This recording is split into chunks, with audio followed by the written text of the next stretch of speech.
from the music room. Hi, I'm Shirazi, and I'm going to read a song for the unsung hero, which is Bayard Rustin, the man behind the 1963 March on Washington. This was written by Carol Boston Weatherford and Rob Sanders and illustrated by Byron McCrae. What Bayard Rustin saw on the morning of August 28, 1963, was not quite what he expected. Quiet stillness echoed off the Washington Monument. The steady beat of Bayard's footsteps mingled with the voices of security guards, reporters, and a handful of others. Where were the crowds of protesters he had worked so hard to bring to Washington, D.C.? For 8 weeks, he had been orchestrating the protest, hoping to bring 100,000 to the nation's capital. The moment had almost arrived for the March on Washington for jobs and freedom. Where were the protesters? Bayard had faith that the crowds would arrive. Sing, my Lord, what a morning, as the sun rises over the nation's capital. Sing, pray on, to call on the hopes of the ancestors. Born in Westchester, Pennsylvania in 1912, Bayard had the faith of his grandmother, Julia Davis Rustin. She taught young Bayard her Quaker values. Early on, he learned the church's teachings, including a belief in nonviolence. Bayard was also learning about the injustices that African Americans faced. Julia supported the National Association for the Advancement of Colored People, which we know today as NAACP. Young Bayard gave up his bed when well-known NAACP members stay overnight in the Rustin home. He heard the grown-ups talking late into the night about the civil rights struggle. Nobody knows the trouble I've seen. Lift every voice and sing, which was the national Negro anthem to draw on the strength of those freedom fighters. By the time he went to college, Bayard had developed firm beliefs and a mighty singing voice. On tour with the quartet, he performed spirituals, work songs, and the blues. His vibrant tenor tones brought listeners to tears. A reporter spotted Bayard.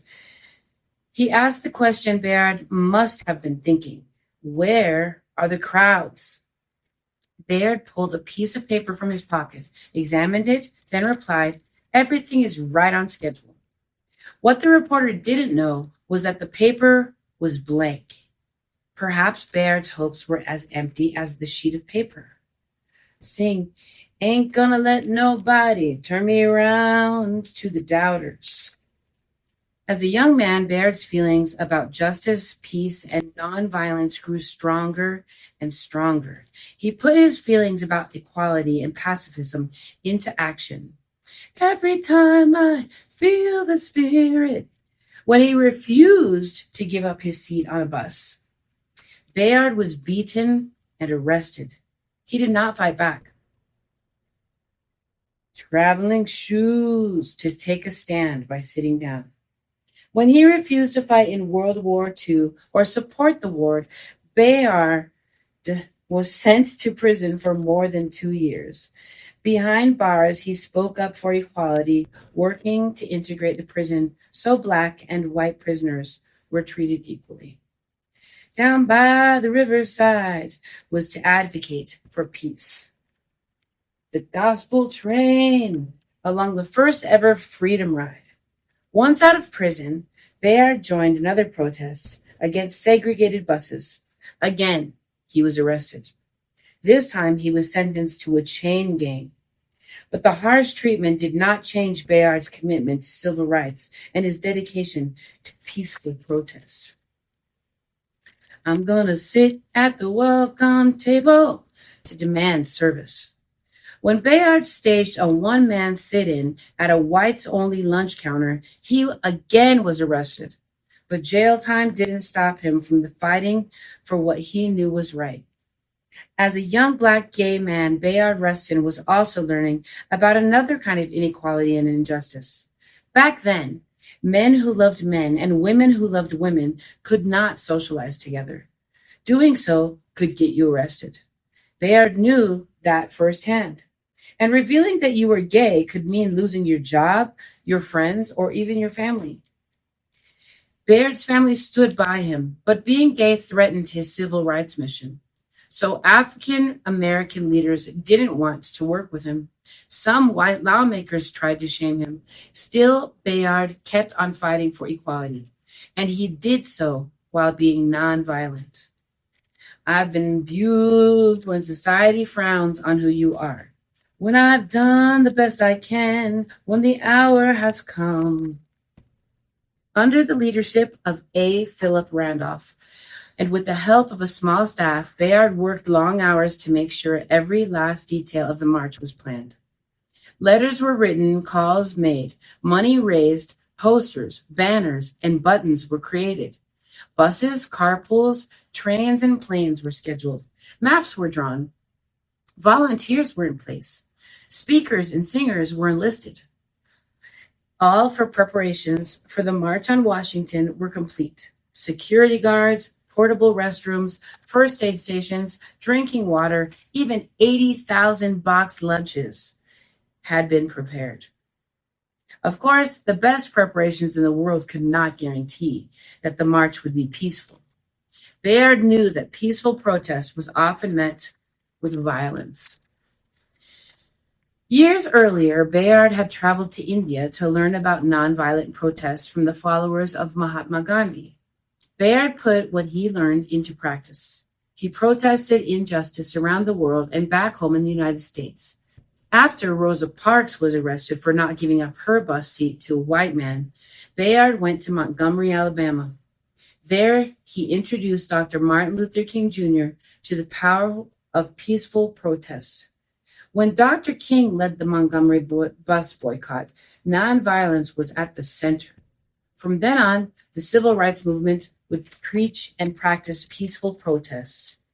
I've got peace like a river to commit to nonviolent resistance.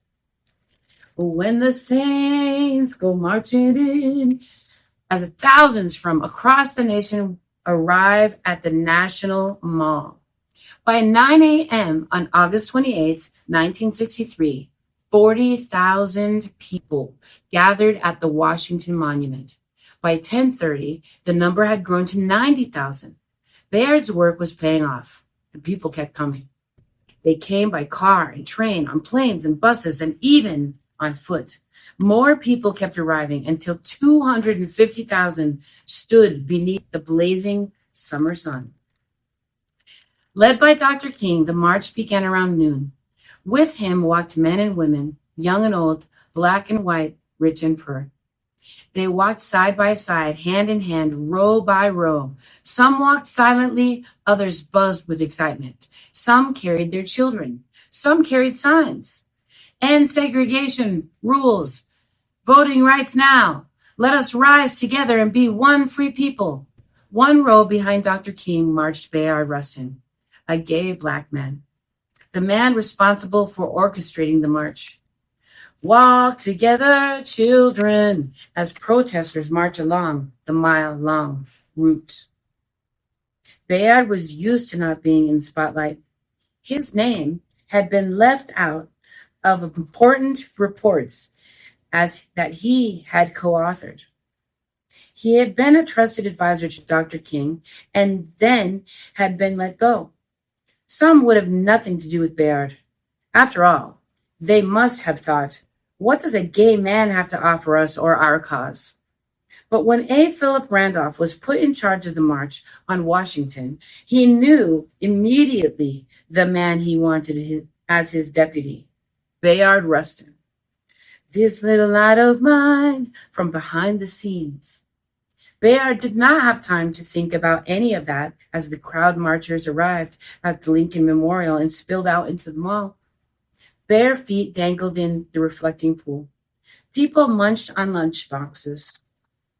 If I had a hammer to tear down walls that divide us, we shall overcome. Hand in hand as folk singer Joan Baez leads the chorus of voices. When the Spirit says sing, Bayard had carefully composed the program for the March on Washington. Each song, each speaker, the speakers inspired, the singers performed. The crowd listened and cheered, clapped and chanted. Music had always been at the center of Bayard's life. Songs from church, songs sung with a college quartet, songs he wrote, sang, and recorded, prison songs and the chain gang songs, the songs of the countries he visited, the songs of the people he met, songs of peace, songs of protest. How I got over. As a great gospel Mahalia Jackson belts out.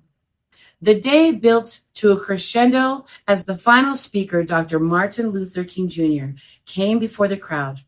Bayard knew Dr. King was the perfect speaker to end the program, but the speech that Dr. King gave was even more powerful than Bayard had hoped it would be.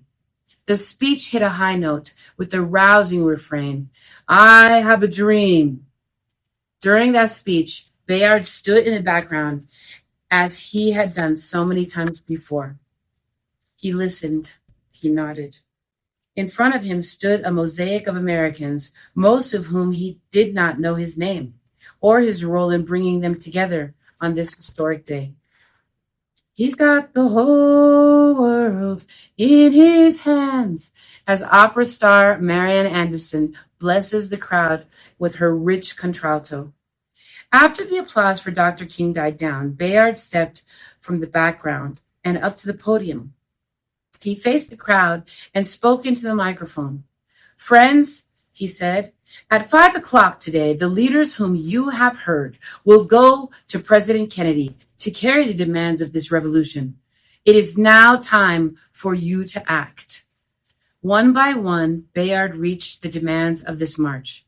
Again and again, the crowd cheered, "Yes!" The 250,000 marchers left that day, committed to work, vote, and protest nonviolently for civil rights. Thousands of reporters, photographers, and other members of the media shared the story of the peaceful march with America and the world. The monumental march led to the passing of the Civil Rights Act of 1964. That law ended segregation in public places and banned employment discrimination. A quiet man orchestrated it all, a man behind a movement, an unsung hero, a gay African American, Bayard Rustin. Finally, a song for you. Ain't that good news when day is finally done? I was thinking about the unsung heroes at Rosestein, and to be honest, I feel like every teacher, every staff member here is an unsung hero because we all put in so much work and we work together as a team, as a community for the betterment of our children, for our future. And oftentimes as teachers and staffs at schools, we don't get recognized for the work that we put in. So I think being a teacher and working at a school in the humbleness that it takes to do so is definitely an unsung.